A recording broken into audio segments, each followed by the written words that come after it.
kaya na video saan siya pag-block sa Adobe.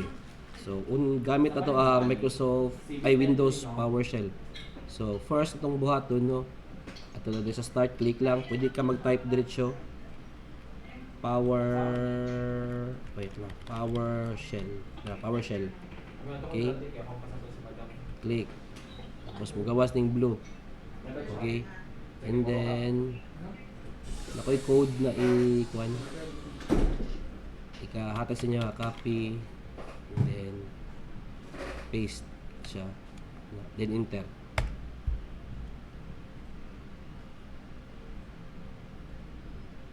Okay, then yes lang.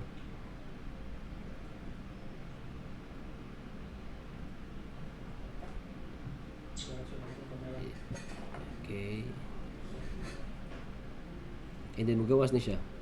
Okay, ato ta dere sa kuan tweaks na tab o kaya nga menu, tweaks menu. Makita nato ni kuan Adobe URL blacklist. Check nato na siya. Okay, then run tweaks.